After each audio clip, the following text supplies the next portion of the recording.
so It's I lovely want to in make sure you here. stay comfortable. So I found people fall into three categories. And if you've been to any events in the past year, I'm sure they always have an AI keynote speaker and they're always talking about it. And folks are either saying, I don't get any of this, I think it's a lot of hype, and I'm gonna wait and see what happens. They are saying, I think it's going to be terrible and it's gonna destroy the world. And they're saying, I think it's gonna solve all of my problems.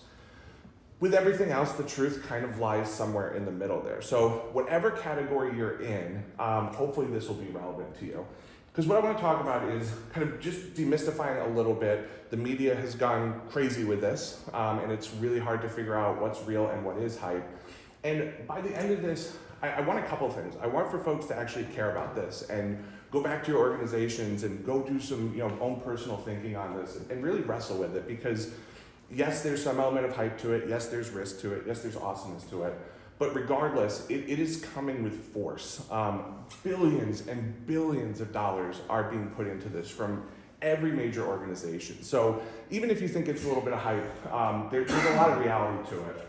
And so I want, if nothing else, you walk out of here saying, I need to put some more thought into this for my organization, for my career, for my life. I think that'll be a successful outcome. So I like to start with quotes from great people, including Uncle Ben from Spider-Man here. Oh, yeah, coming in. All right. So we're going to cover a couple things, like I said. I'm going to kind of demystify some things. I promise I'll get through the term slide quickly. People don't get very excited about term slides, but we need it here because there's just a lot of misinformation out there. We'll talk about limitations and risks, talk about some misconceptions, and then I'll give some thoughts on where we're headed. And again, this is based on, a lot of this is opinion. You can go back to the early 90s and watch a bunch of people talking about what the internet's going to be, and half of them were completely wrong, comically wrong, and half of them were right. So I hope I'm in the right camp, but 10 years from now you can say, wow, that guy had no idea what he was talking about. And I want to talk about how this is going to impact organizations and careers, and then we'll talk about a few specific applications. And then I'll wrap up with a few key steps that, through talking to many organizations, this is the things that resonated the most with them, and some kind of key pieces of advice of what you can do immediately to get ready for this and further your education and understanding on it. So I promise I'll go through these fast. Some terms that are important to understand, because the media uses these terms interchangeably, incorrectly, and it's really easy to say, wait a second, this sounds like things we've heard before. Why do I care about this today? So AI, on its own, is kind of a useless term. It can mean many different things. And it's really almost become a marketing buzzword more than something useful. So if you hear AI, your first thing should be, okay, I need to do a little bit more research to figure out what they're actually talking about here.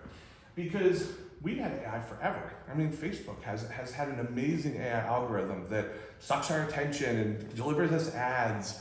The easiest way to think about kind of old school AI, or what we call traditional, is your credit card and fraud protection. And it has really good tools to go through, figure out your spending habits, figure out if you're doing something outside of those, and trigger a fraud alert. And that's kind of the old school example of AI. That is, there's a big, large data set, there's a tool that can go through that data set pretty well and pull things out, and that's great, but very, very limited in what it can do. What we're really talking about today is generative AI. And that is what ChatGPT introduced. It introduced it a couple years back, but really in the mainstream within the last year. And that's what has gotten people talking. This is not something that just showed up this year. This is something that's been in development and been in work for a while. But ChatGPT was really the first public one that kind of set everything on fire. It was free, it was easy to understand, and people kind of went nuts with it. And that's great. We'll talk about a better tool to use in a little bit. But what we really want to focus on is generative AI. And the difference between that and that kind of traditional AI is that this new type can reason. This might be a little bit of a strong term, but it can create something new. It's not just looking at a data set and pulling out insights and giving you information. It can actually generate something. It has an element of creativity to it and thought that's different than something we've seen before. So that's really the one to focus on. AGI is one that comes up a lot, general intelligence. This is more kind of the Terminator version of it, is the easiest way to think, is something that is fully capable of thought and motive and really deep thinking that's on par with human intelligence. If anybody tells you that we have that right now, they're lying. They're trying to sell you something. We do not have that. There are theories that we may not ever have it. I personally believe we will. I think that technology will continue to advance and we'll find ways past the limitations like we always do. And we will get to a point where this becomes something even more than it is right now. But this is really the land of hype. So if people are trying to get all excited about general intelligence, that's where I say, this is hype, and kind of pay attention to what they're trying to sell you. And then a couple other things you might hear thrown around: large language model, deep learning, neural network. They all are really referring to the technologies behind this generative AI. It's basically saying that this is a tool that's designed and set up in a way similar to the brain. Rather than just a computer program, it's clusters of intelligence, just like the nodes in our brain. And I won't go too deep into the weeds there, but you'll see a lot of those terms. And if you see those, they're generally referring to that generative AI. So I'm going to pass these. All right. So what is it today? What can it do today? Because this kind of gets overblown or undersold, and it can do some really cool stuff. It can do some scary stuff too. So again, the best way to think about this is it is a problem-solving intelligence that has some level of creativity to it, way beyond what you have seen before in technology. And I'm gonna say that a couple times through this presentation because, again, I want people to care about this, and I want it to be something that is new rather than just looking at this and saying, okay, this is just a new, more powerful version of something we've already seen before. It's a little bit hyperbolic, but I say think of it more as an early evolution of a new species rather than a new technology. And again, I specifically put that in there hyperbolically because I want us to be thinking about it as something new, not just a continuation of technology like we've seen before. So it can do some cool things right now. It's passed the bar, it's passed the medical exams, and it's done it in top percentiles. And this is new. So a couple of years ago when they did these, it wasn't that impressive, and it was barely passing or not even passing. Now they can pass without blinking. I mean, you feed it the entire test, and it's going to have it done in 5 seconds, and it's going to be almost perfect. So that's really cool, depending on how you think. It can create code and software based on natural language prompts. And we'll talk about how this is good and bad, but basically what this means is, instead of me having to learn in depth how to code, I can just tell it, hey, I want you to make this program for me. I do music recording in my spare time, and I have a couple tools that I wanted to be able to talk to each other, and there wasn't an application out there. And so I went to ChatGPT and I said, here's what I want to do. Can you build me a program to do this? And it did. I had to spend maybe a couple hours learning the very basics of it, but it created me a program from scratch that did exactly what I wanted to do, and I am the furthest thing from a coder. So that's really cool. This one's a new one. This I heard a story about past couple weeks, and I like to highlight because it gives you a sense of how fast this intelligence is progressing. So it can know when it's being tested. There's a lot of testing that goes into these models and these tools. ChatGPT, one of the reasons why it's so powerful is it's taking all of the questions and all the inputs that we're putting in there, and it's learning from them. It's learning when we say, hey, that's the right answer, or no, I need a little bit more detail here. And so as it learns, it's going to eventually reach a point where it's going to understand, hey, you're trying to teach me something, or you're trying to test my capabilities. We recently saw that there was a French company, Mistral, and they have a very similar to ChatGPT. There's a test called the needle in the haystack test, where you feed one of these tools 10, 20,000 pages of a document, and somewhere in there is just one sentence. And in this one, it was like 10,000 pages, and the sentence said something like, the best pizza is prosciutto, fig, and goat cheese. And gave it all this information, and the programmer asked, hey, what's the best pizza? After it fed it 10,000 documents that are completely unrelated. And in a couple seconds, it said, well, I think it's prosciutto, fig, and goat cheese. However, I think that fact may have been put into this as a test of my abilities or a joke. And that's scary enough The scarier part is the programmers were surprised by this. This was not something that they had programmed in specifically to understand when it was being tested. And so, A, it shows the intelligence of these things. B, it's kind of scary because if something knows it's being tested, it can alter the outputs. And so this was a really cool breakthrough for them that they're going to have to kind of filter through and figure out how to control that. But that was a really, really interesting one, and it kind of shows these things are continuing to grow, and they're growing in surprising ways to even the people who created them, which is always fun. Deepfakes are both the most amusing thing ever. If you go on YouTube and you look up your favorite actor, your favorite singer, and you could pick any person dead or alive in any song ever, and somebody's probably put an AI cover of it out there. It's a lot of fun. Go check it out. Go check out ones from like 2 years ago, and then check out recent ones. And the new ones are so good. And so where that becomes scary is obviously if you can create convincing video footage, this is well beyond Photoshop. This is, I could create a video of me doing something that I would never do, and you would think it's me. This has huge, far-reaching implications. I was able to sit in with some folks who were discussing some legislation coming up around this, because they need to figure all of that out. How are you going to be able to control it when there's political ads being put out there by people who aren't doing them? We saw, I think it was a Joe Biden AI fake that called people in New Hampshire and said, you don't need to vote, don't worry about it. And they're trying to figure out what to do with this. That's really scary. You create original works of art. It may be this little hamster. I just said, give me a Renaissance hamster playing an instrument, and took some liberties with a coat and a boat. But it says original there. This is one that people struggle with a lot because they say, well, how is this able to create something original? All it's doing is looking at all of the photos and all of the paintings and everything that was done and kind of copying based off of that. It's like, well, that's kind of what art is you get inspiration from all these different areas.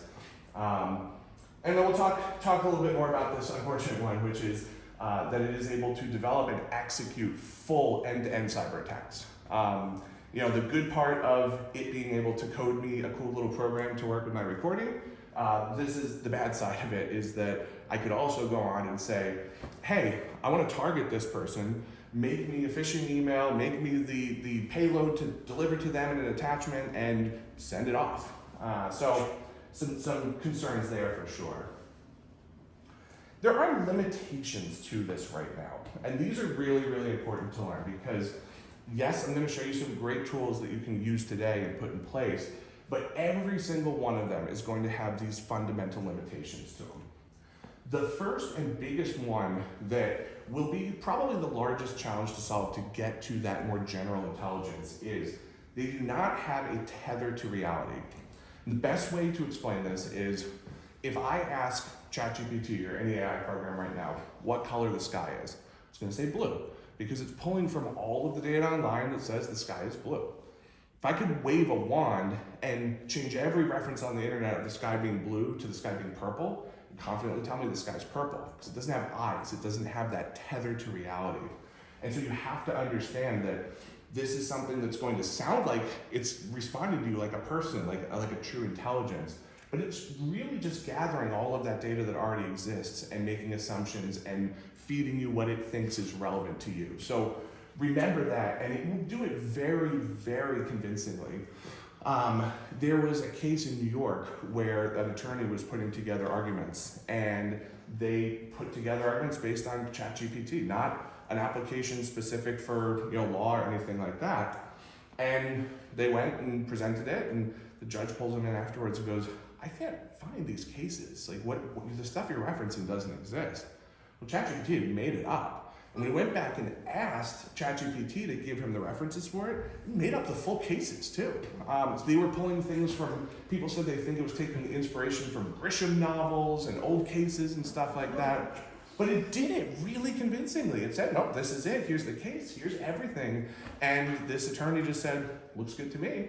Sent it off and didn't realize it was just hallucinating. It was creating it out of absolutely nothing. So don't do that.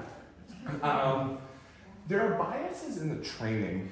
This one's a tougher one and one that doesn't get talked about as much.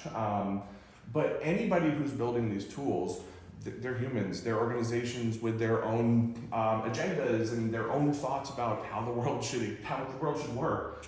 And you have to understand that the outputs of these are going to be based on how they're trained.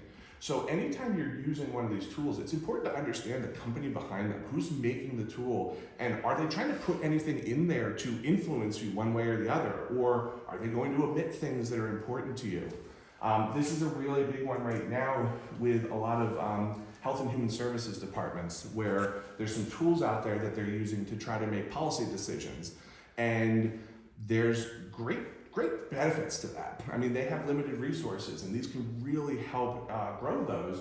But if they don't understand who's programming these, they can be making decisions based off of something that it was programmed in a way that doesn't align with their values. And so there's a lot of wrestling to be done there. So make sure you understand who's actually creating these programs. There's this, we call it a black box in the security world, but essentially you put data into these things and you really don't know where they're going. ChatGPT, the number of people that I talk to that say, oh yeah, I just kind of put whatever in there, assume it's just a chat between me and the tool.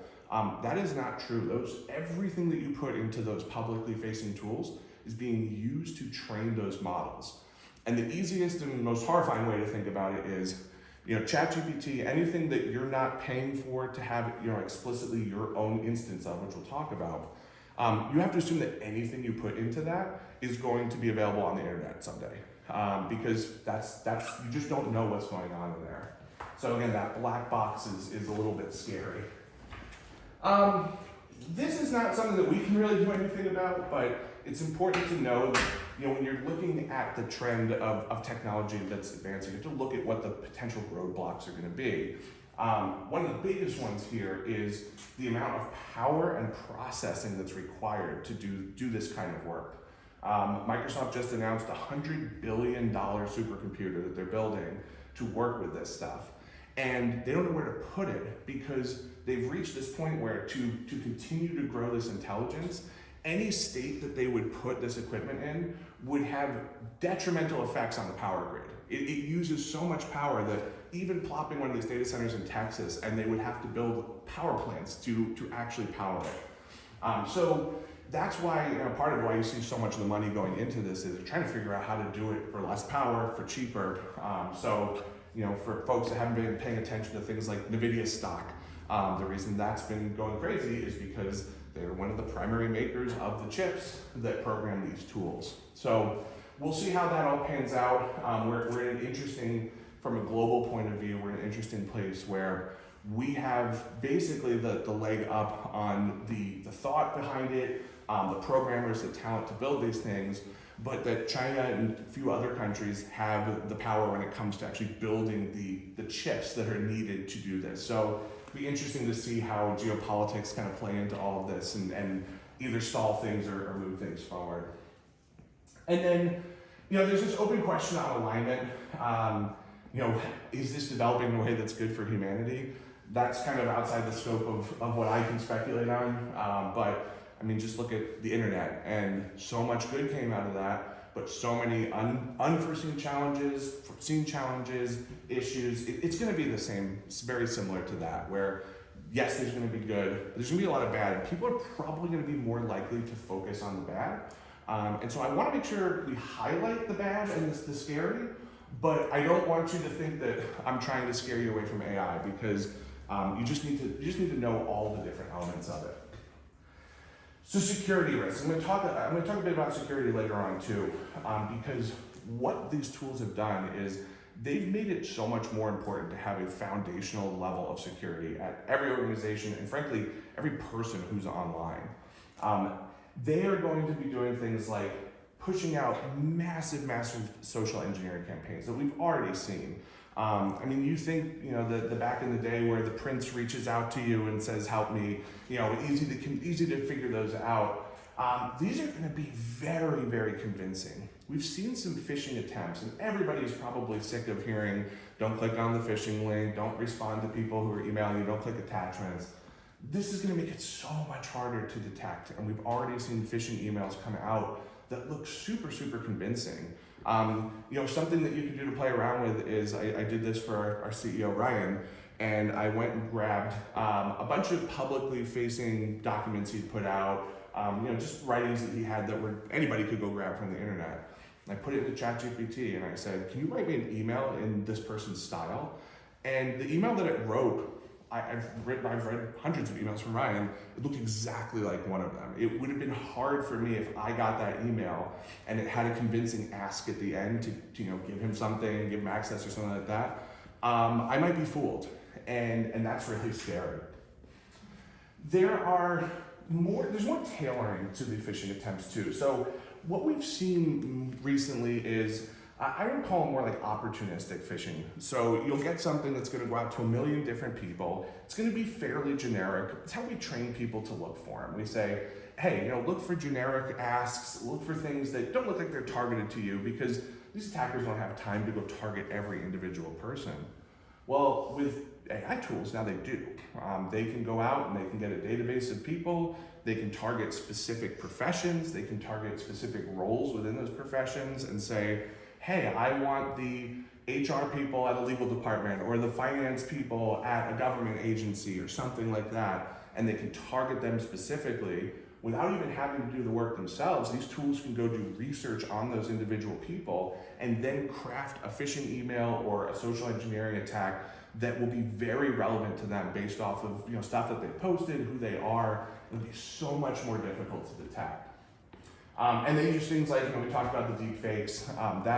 That's going to go absolutely insane. I mean, you're going to hear, I'm sure, a lot about that during the election cycle. There's already concerns there, and it's absolutely going to be used. And whether it's used, internally by opposing sides or externally, I think we'll probably see more of that external, where state-sponsored from other countries are going to be coming in trying to cause issues and disrupt.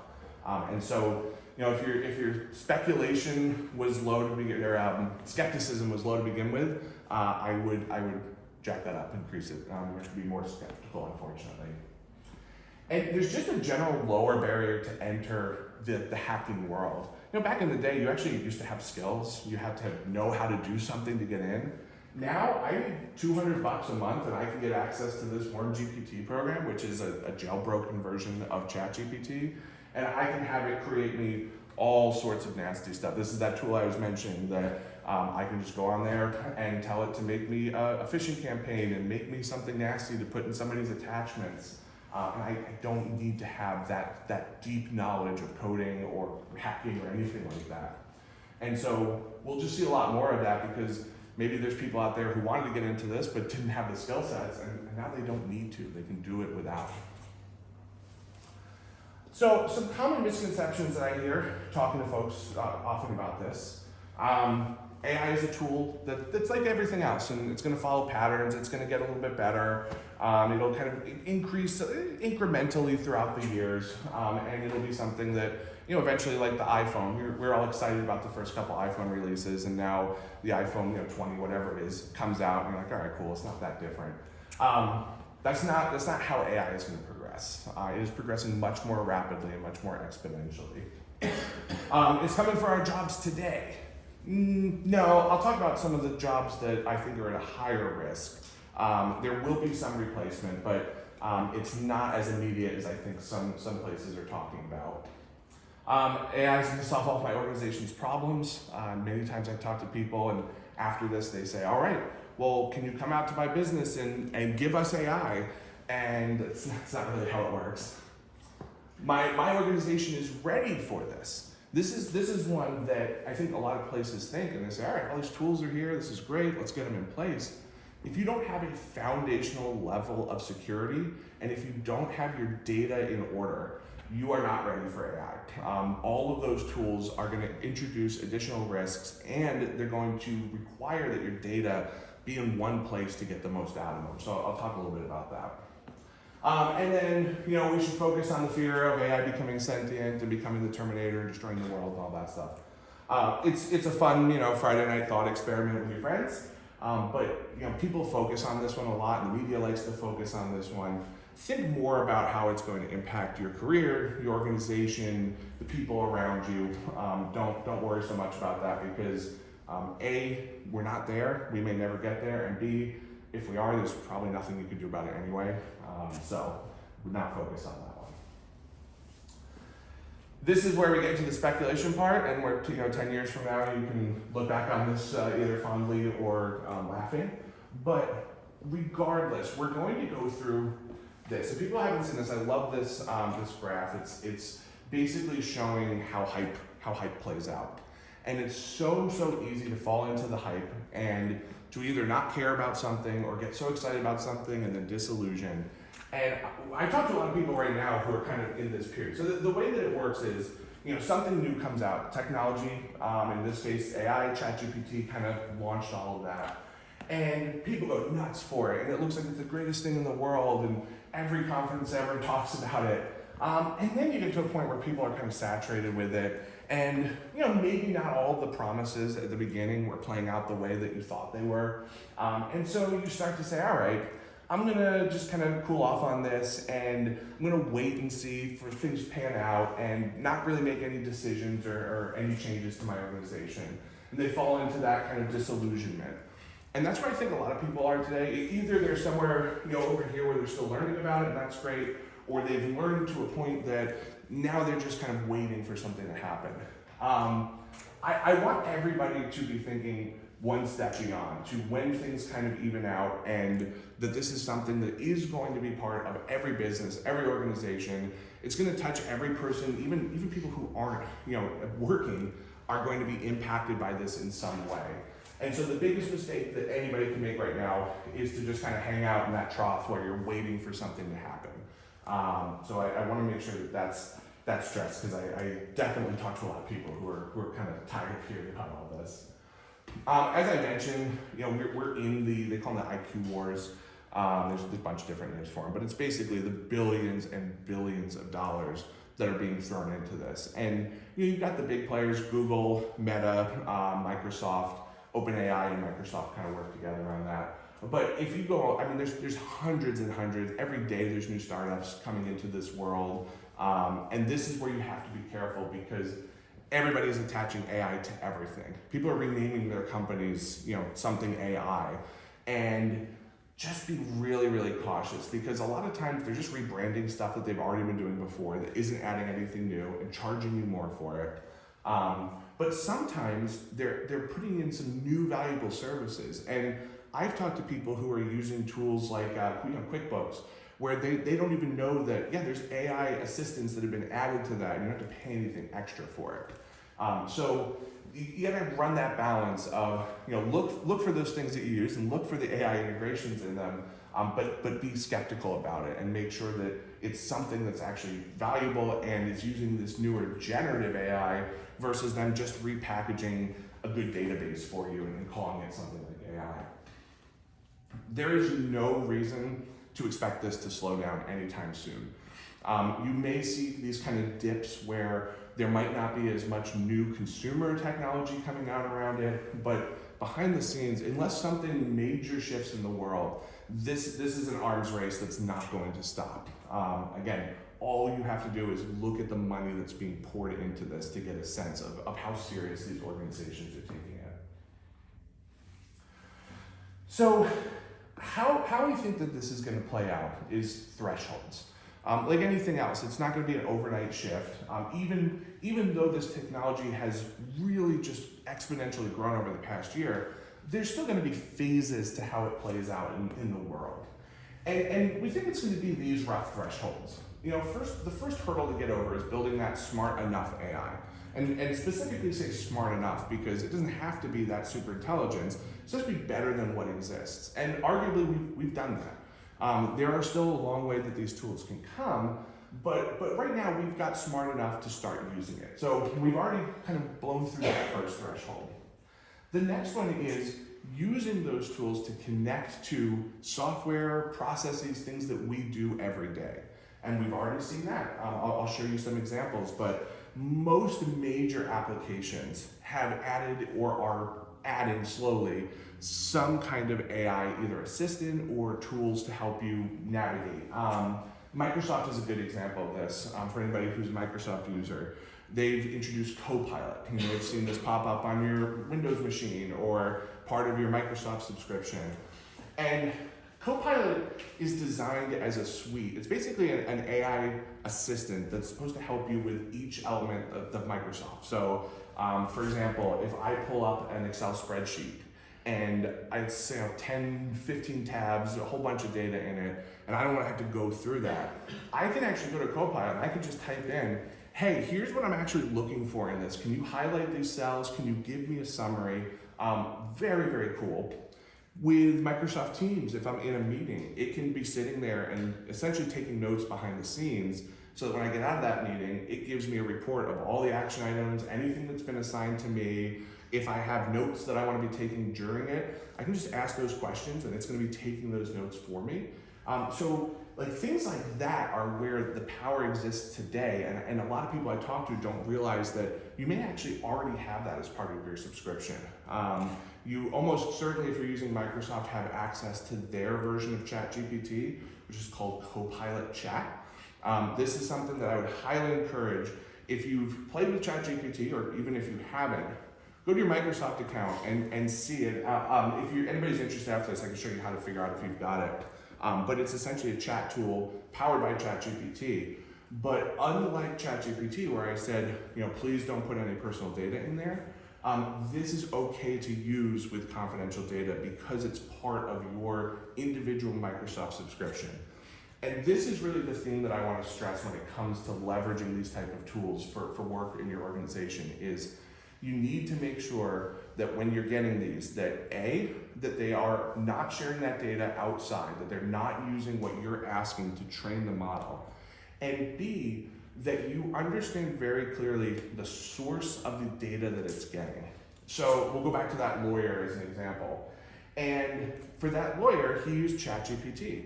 He probably didn't know that it was just using essentially the internet as its database, which obviously has some factual issues to it. If he was smart, what he would have done is he would have looked up one of the many chatbots that are available specifically for the legal profession that use vetted databases. So there's one out there called CoCounsel, and I sat in on a demo of this, and it was a bunch of lawyers, and they were looking at it. We stepped out of the room, and they said, this is going to replace all of our legal assistants. It basically was able to pull the entire Westlaw database for anybody familiar with that. It's essentially a paid database that has cases, everything that's verified in there, and these chat programs are pulling from that rather than the internet at large. So if it's pulling cases, they're going to be real vetted cases. If somebody's gone through and actually said, yep, this exists, we know this is real. And that's the key, is making sure that you understand the data that it's pulling from and that you understand what they're doing with the data that you're putting into it. So we're in that phase right now, and I have a slide with a few different examples of things that are actually available today that you can look up. Then we get into, this is where it gets a little bit fuzzier, all right, we have to think about how we're going to approach work as we start to replace different roles, as maybe something that required 4 or 5 people now requires 1 person. There's business decisions to be made there. Does that mean we push aggressive growth and try to grow with this new, efficiency? Or, do we say, hey, we're actually going to only use humans and have that be our differentiator? I've already talked to some folks who said, well, if all customer service is going to AI, I'm just going to advertise that we have humans as customer service, and people are going to really like that. If you have awesome customer service folks, maybe, but some of these customer service tools that I've seen are amazing. I mean, if I had the choice to call my credit card company and wait on hold for an available human agent, and then I get that person, and depending on how they're trained or what kind of day they're having, I might have a weird experience. Or I can pick up the phone, there's exactly as many virtual agents as are needed for the people calling, and I can say, hey, can you do this call with the voice of Matthew McConaughey for me, just to put me in a good mood? And it'll do it. I've seen these ones where you can actually pick the personality of the person that's talking to you, and I think people, once they get over that weird feeling of talking to not a human, a year will go by and people will be like, why do we ever talk to people? It's kind of like, maybe I'm the only person who goes to the checkout, the self-checkout, and every time I check out, I'm like, why are there still people over here? Like, we can all do this. And then I get behind somebody who can't figure out how to scan their card or something like that. And I remember, not everybody can use technology at all. But I think that it's really easy to look at these things and say, that's something far for the future, or humans will never be fully comfortable with that. We value convenience, and we value things happening quickly, and we value consistency, and that's what a lot of these AI tools can bring. Past that, then we're into, if AGI comes into play and you have, true intelligence in these softwares, we're going to have to think about, that's a whole shift in humanity, and that gets, into some crazy thought experiments. But again, it's really easy to just look at these two things and not focus on the stuff that's way further out.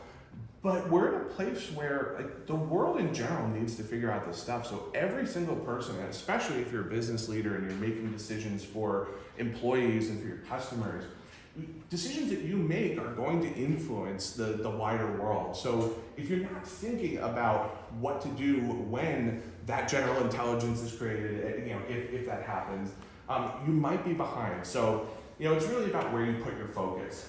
80-90% of the focus should be in what tools can I leverage today based on the software applications or processes I use.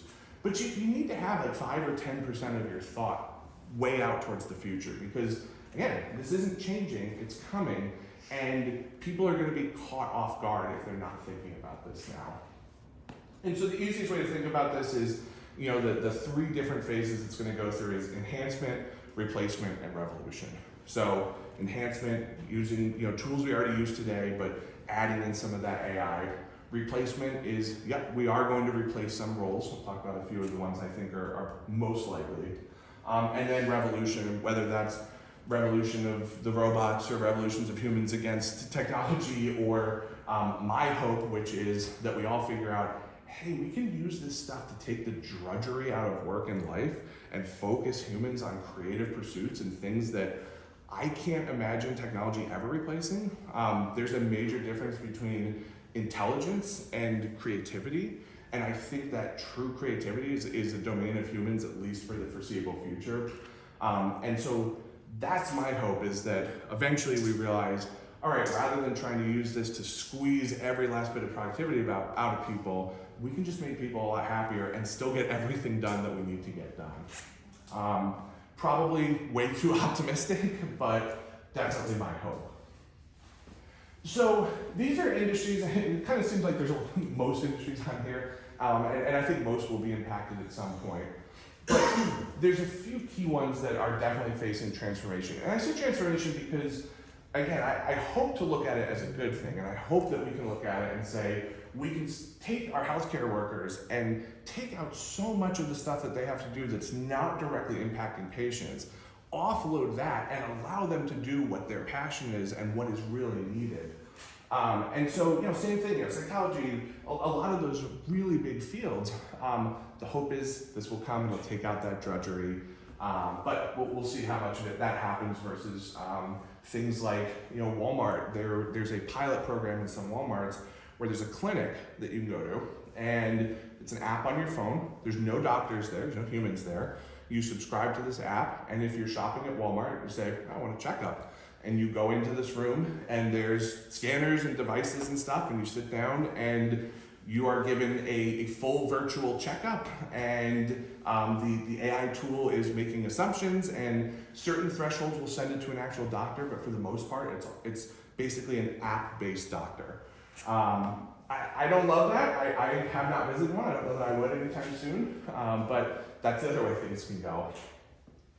Graphic design, marketing, technical writers, those are ones that it's easy to think that right now they can be replaced. And I've seen people trying to do it. I've seen so much AI-generated marketing content.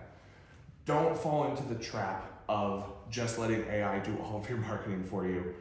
It is very easy to do. You'll find if you Google, AI marketing person, there are tons and tons of applications and software suites out there that will claim to do this for you fully. The technology just isn't there to be on par with even a relatively decent or creative writer or something like that. You can definitely see the differences, and there's just the next couple of years we're going to see so much AI generated garbage that's put out there. Probably 20 to 30% of the news articles that you read are at least partially, if not fully, generated by AI. And not everybody is telling you. Some of them will say, hey, this article used AI to generate it, but not everything. So you gotta be careful there. Entertainment, we saw recently with the writer strikes and the strikes in Hollywood, one of the big things there was everybody said, well, wait a second, I think we signed something that said we give up our image and voice, and we missed that part where it said for all technologies existing and undiscovered. And now that AI came into play, these movie studios, producers, and all that stuff are looking at this and saying, why don't we hire this person? I can just wait for the technology to get better in a year and have my own Tom Cruise that I can put into 30 movies a month because all you do is press a button. You can see where some of the issues come into play there. That'll be interesting to see where it goes. Consulting is one that I see come up on these lists a lot, and people say, oh, isn't just consulting going through a bunch of data and making assumptions, making recommendations. I think that there's more creativity to that, and maybe I'm biased because I do this. But I think, again, there's a lot of stuff, thinking about my role, there's probably 30, 40% of it that good AI tools could take off my plate. And frankly, it'd be a 30 to 40% that I would love to not have to deal with anymore. So yeah, that's kind of my hope there, that it'll veer more towards taking out the things that are boring to us and letting us do things that are fun. Data analysts, customer service, research, legal assistance, things like that. I would say if any role is at the biggest risk of being replaced sooner than later, it's those roles. Any role where a human is looking at large amounts of data and pulling insights or pulling recommendations or things like that, that's what AI does really, really well. And so you may still need somebody to do some creative analysis of things, but those are areas right now where I think they're at the largest risk of replacement. We've already seen, some of the banks are already replacing large portions of their customer service base with AI tools. So that's an area where you'll probably see more and more automated attendance as you're calling places, but hopefully they're going to get better over time. And then you've got some interesting ones here, software engineering, coding, accounting, and then banking and trading. I think there's always going to be some element of human creativity that's needed there, but there's a lot of tasks and a lot of portions of those roles that can very, very easily be automated. So again, not a comprehensive list, but I built this slide after doing a few of these, and people would inevitably come up afterwards and say, oh, okay, well, my son's getting into programming or something like this. Should I tell him not to do it? It's like, well, no, but everybody should be aware of what these capabilities are and where they're most likely to impact. Because, yeah, you should, if you're somebody who all you do is data analysis, there might be a risk to the role there. These are some examples, and I'm not endorsing any of these, but these are ones that I've sat in on demos for over time. And what I want to show is that really for any portion of a business, for any role, there are tools out there already that are doing really cool things. So, finance admin, you've got some automated bookkeeping. This tool Xero, it works really well for smaller businesses. It wouldn't be able to do full bookkeeping for mid-size and larger organizations. But for a lot of the folks I talk to, maybe it's a 10-person company, 15-person company, and they're doing something like fractional accountants or something like that. These tools are going to give those services a run for their money. They are much, much cheaper than hiring a fractional accountant, and they don't require that much training to use. So things like that are really, really great for the small businesses, for some of the nonprofits that I work with who their budget is just small, and so they can leverage these tools, and it's great for them. Seraph is a financial chatbot, so pretty much any kind of key portion of an organization or key role in an organization, you can find a chatbot that's designed for you. And if you are somebody who is using ChatGPT, does anybody in here, old-fashioned raise of hands, use ChatGPT right now? Okay, all right, that's usually, I say 20 to 30% is usually what I get. So if you're using that right now and you're finding value in it and you're using it for work, you might want to redirect some of the queries to some of these tools that are designed specifically for it. Because again, this goes back to that point of making sure that you understand where the data that you're putting in is going and where the data that's coming out from it is coming from. Marketing has some really cool stuff. Again, from an actual creating the copy and things like that, yes, it can get you kind of part of the way. I still think you need humans and creativity there. But for the research, these tools are amazing. Unfortunately, they're kind of the same tools that the attackers use too, to go through social media accounts and get insights on people and categorize folks and everything like that. You can see how that's great for marketing and how it's great for somebody who's trying to target somebody for a phishing attack. So kind of a double-edged sword there. The legal ones were really cool. I've cited a number of demos of those. Clio is an application that a lot of law firms use. They've got, they call them Harvey AI, but they're all essentially closed-door chatbots that are based off of data that the legal profession said, yep, this is our gold standard for data. And the speed at which it outputs things and the completeness of the outputs are really impressive. They can put together full briefs with almost no time at all. And then HR, again, hiring, recruiting, kind of similar to the marketing and targeting. You're really able to find the people better. I think recruiting firms are struggling right now for a number of reasons. But I think they're going to have to kind of struggle with this and figure out how much of this stays in the human realm versus how much of this is going to be automated. And again, this is just a short list of ones that I've looked into and played around with, but the best thing you can do is go look at the applications that you're using today in your organization and figure out what they're doing for these type of tools and do demos. They almost always have demos at this point. All right, coming up on the last 3 slides here, and this is where kind of the strong recommendations I have that I really think any organization or any person, really regardless of size or what you're doing online, these are really important. Some of these are for businesses, but everybody should at least have some of these personal as well, and I'll talk about this. So it's not very exciting when everybody gets all excited about AI, and then I come in and say, okay, well, if your security is not great, you are just introducing a whole bunch of risks, because nobody really wants to talk about security. But I'm going to, because if you don't have a solid foundation of security in your organization, or if you are using the internet in a risky way, any of these tools are just going to add to your problems. And even if you don't use them, even if you do say, hey, I'm not going to pay attention to this right now, I don't want to use any of these tools, other people are using them.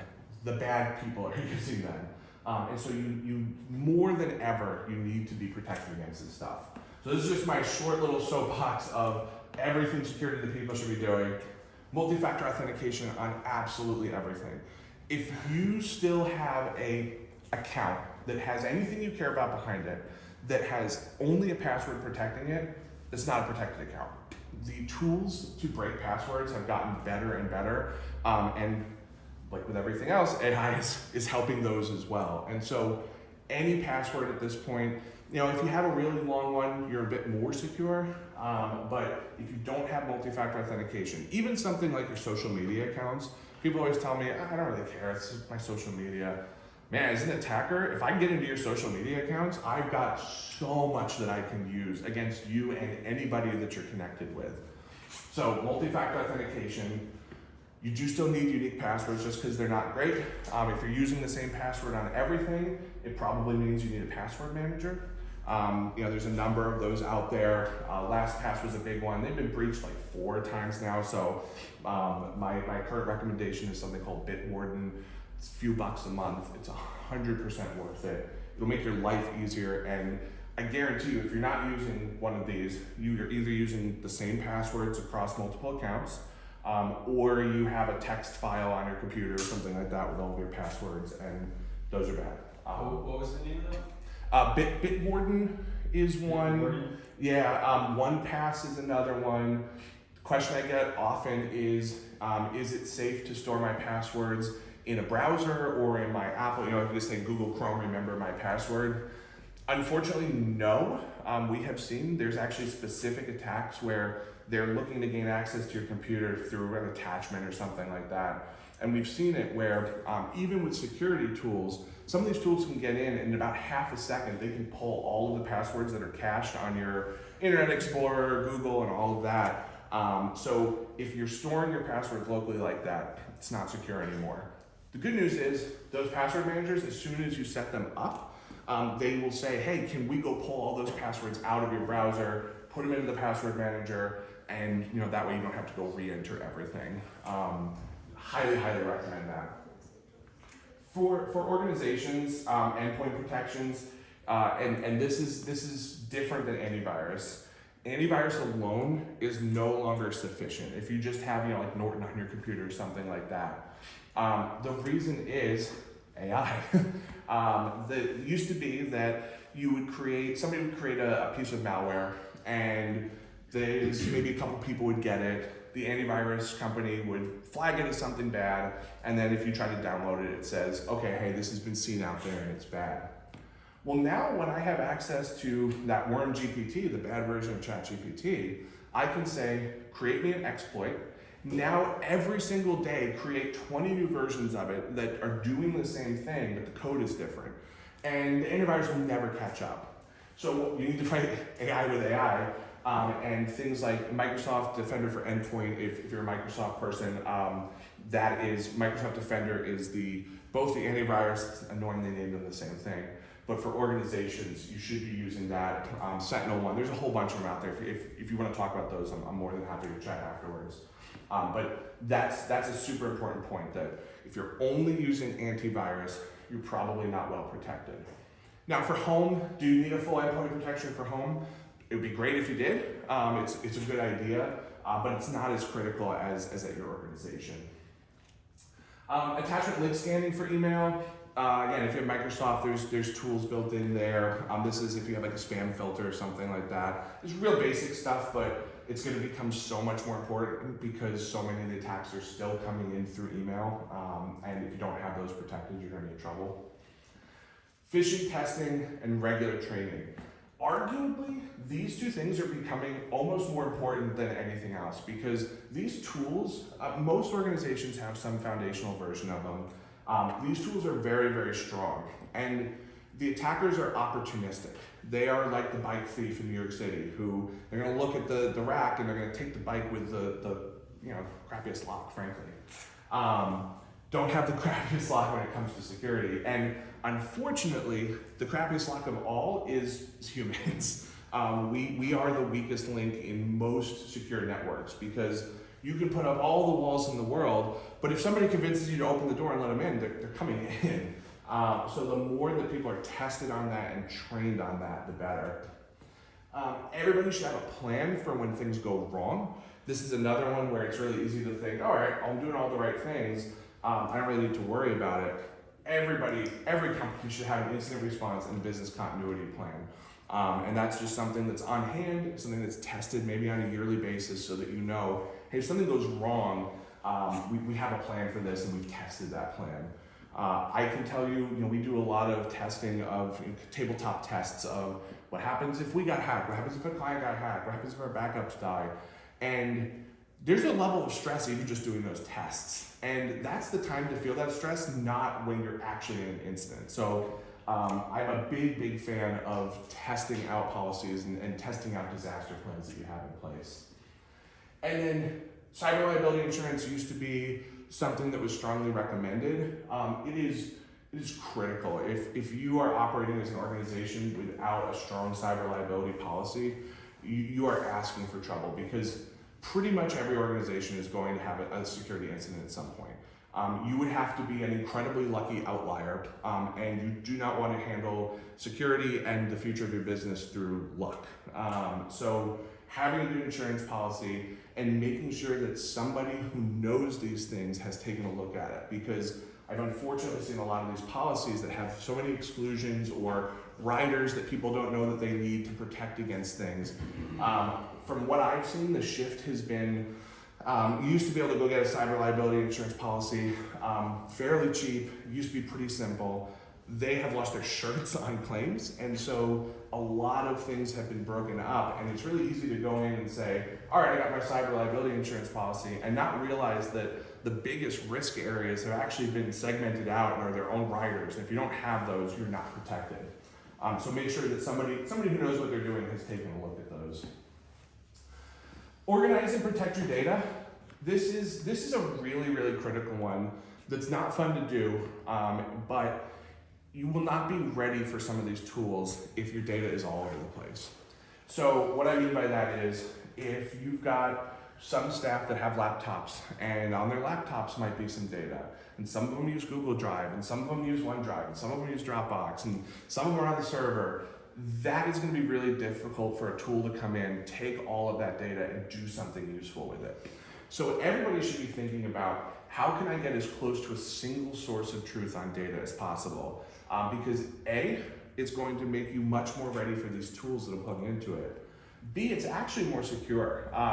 It's a terrifying thing to fall into an incident where your company has been breached by somebody externally, and now you have to figure out where your potential risk lies. And if you've got data all over the place, you oftentimes will have to assume that all of it is compromised, and that brings with it reporting requirements and fines and all of that, versus if you can be confident about where your data lives, when you have a breach, it's very easy to see, okay, yes, this data was impacted, no, this data wasn't impacted.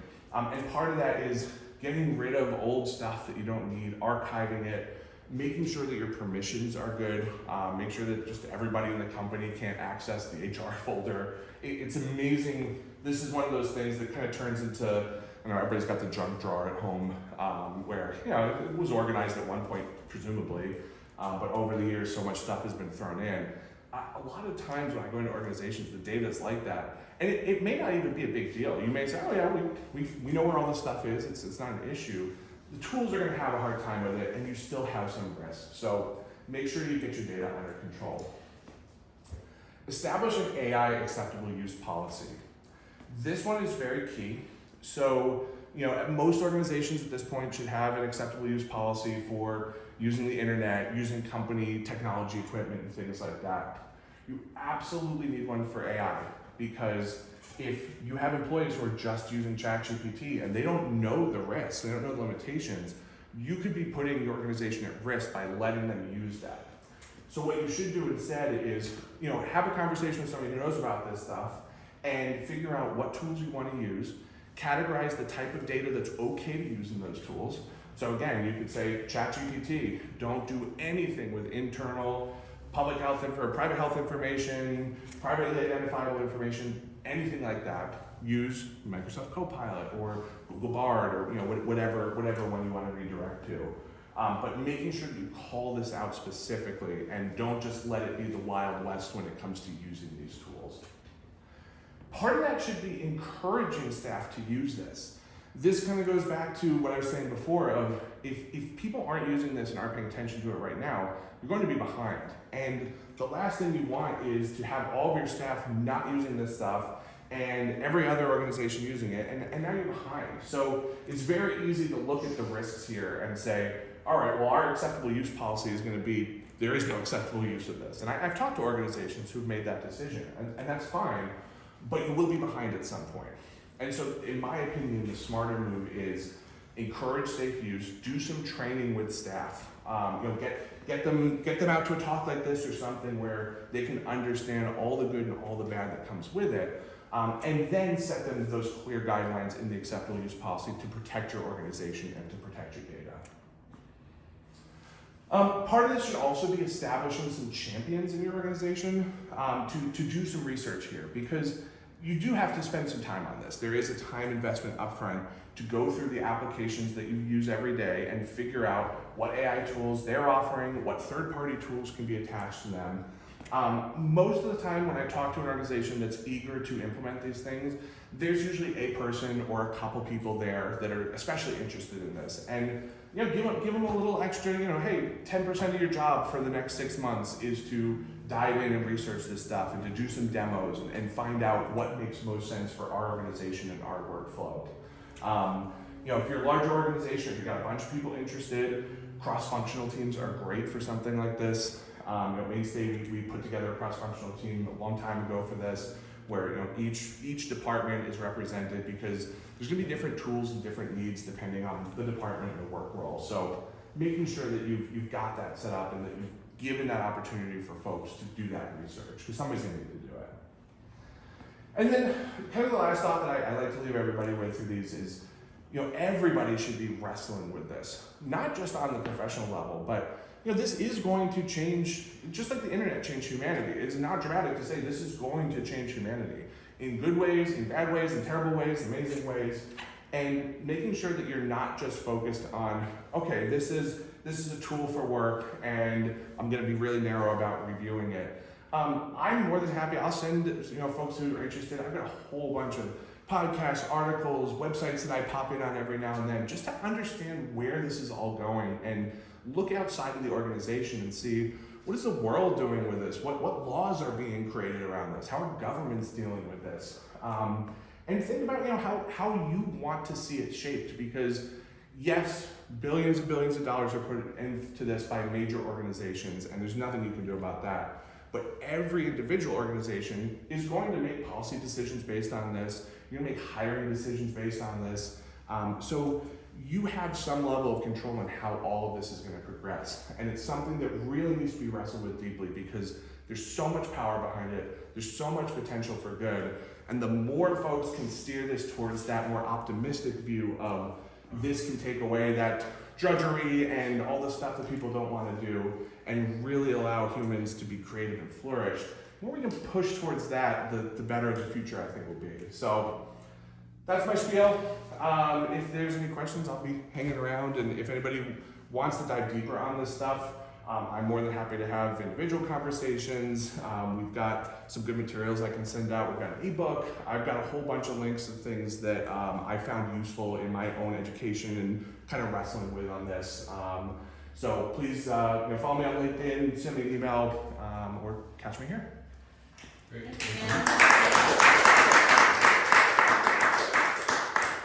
please help yourself. A bundle of yours has offered lunch, so you can go, but or stay right now.